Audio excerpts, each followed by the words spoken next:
अस्सलाम वालेकुम नाज़रीन, FSID न्यूज़ में आपका इस्तकबाल है। मैं मोहम्मद फारूक। पढ़ते हैं आज की ताज़ा खबर।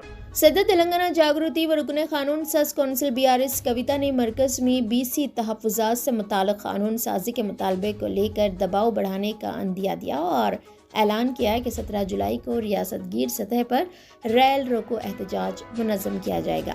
मेदक में यूनाइटेड पोले फ्रंट UPF और तेलंगाना जागृति के ज़ेर एहतमाम मुनक़दा BC गोल मेज़ कॉन्फ्रेंस से खिताब कर रही थी।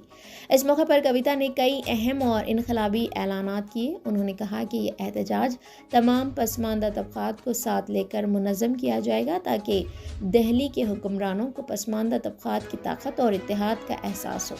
उन्होंने सख्त लहजे में कहा कि जब तक BCs को 42% तहफ़्फ़ुज़ात फराहम नहीं किए जाते उस वक्त तक किसी भी किस्म के इंतखाबात मुनक़्क़द नहीं होने दिए जाएंगे। कविता ने कांग्रेस हुकूमत पर इल्ज़ाम आयद किया कि वो दानिस्ता तौर पर पसमानदा तबक़ात को उनके आइनी हुकूक़ से महरूम रखने की साजिश कर रही है। उन्होंने कहा कि रियासती हुकूमत ने BC अवाम तंजीमों और तेलंगाना जागृति के मुसलसल दबाव के बाद ही 3 BC बिल्स असेंबली में पेश किए। उन्होंने कहा कि आज भी असेंबली में ऐसी कई पसमानदा ज़ातें मौजूद नहीं जिन्हें जमहूरी निज़ाम में नुमाइंदगी का हक़ मिलना चाहिए। बिलखुसूस BC ख़वातीन की सियासी शराकतदारी इंतहाई क़लील है, जिसके लिए ख़वातीन रिज़र्वेशन में BC ख़वातीन के लिए अलहदा कोटा लाजमी करार दिया जाना चाहिए। कविता ने कहा कि ये महज सियासी तहरीक नहीं बल्कि इंसानी व समाजी हुकूक़ की जंग है। उन्होंने कहा कि जब रियासत का 56% आबादी वाला तबका अपने हुकूक़ का मुतालबा करता है तो वो सिर्फ सियासी मुतालबा नहीं बल्कि एक इंसानी हक़ होता है। उन्होंने वाज़ेह किया कि अगर हमने सही वक्त पर आवाज़ ना उठाई होती तो असेंबली में 3 BC बिल्स पेश ना होते। अब वक्त आ चुका है कि हम मरकज़ी हुकूमत को मजबूर करें कि वो इन बिल्स को जल्द अज जल्द मंजूर करें। कविता ने इल्ज़ाम आयद किया कि कांग्रेस ने सिर्फ दिल्ली को बिल रवाना करके अपनी जिम्मेदारी से दामन झाड़ लिया, लेकिन BJP हुकूमत आज तक इन बिल्स को मंजूर नहीं कर पाई है। सदर तेलंगाना जागृति कविता ने मेदक के BJP MP रघुनंदन राव को शदीद तनकीद का निशाना बनाया और कहा कि उन्होंने आज तक BC बिल्स के हक़ में एक लफ्ज़ भी नहीं कहा। उन्होंने सवाल किया कि रघुनंदन राव BC अवाम के लिए आवाज़ क्यों नहीं उठा रहे हैं। पसमानदा तबक़ात को चाहिए कि वो उनसे इस खुसूस में जवाब तलब करें। इस मौके पर कविता ने मुतालबा किया कि रियासती हुकूमत को चाहिए कि वो BC कास्ट सर्वे के नताइज को जल्द अज जल्द ग्राम पंचायत सतह पर शाये करे ताकि हर तबका अपनी हैसियत और आबादी का दुरुस्त इदराक हासिल कर सके।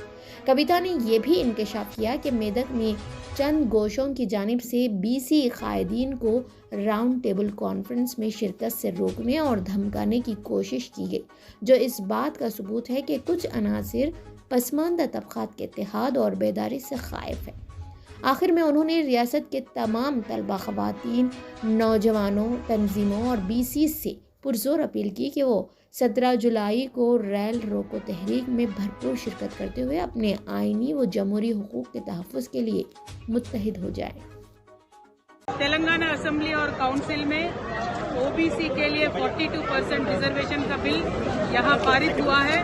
उसको हम सेंट्रल गवर्नमेंट को भिजवा दिया गया है। वहाँ से राष्ट्रपति जी के एसेंट के लिए अभी वहाँ पे रुका हुआ है। हमारा ये डिमांड है कि इमीडिएटली भारतीय जनता पार्टी की सरकार इनिशिएटिव लेके इस बिल को पारित करके वापस भेज दे ताकि यहाँ के हमारे लोकल बॉडी इलेक्शंस में OBC का 42% कोटा जो है वो पूरा हो सके।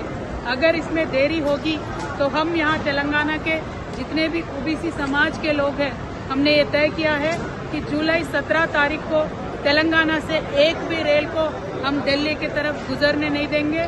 पूरे प्रदेश में हम रेल रोको करेंगे और हमारे OBC समाज का जो डिमांड है वो केंद्र सरकार तक पहुंचने का हम समझते हैं कि ये बहुत इफेक्टिव जरिया है। Thank you.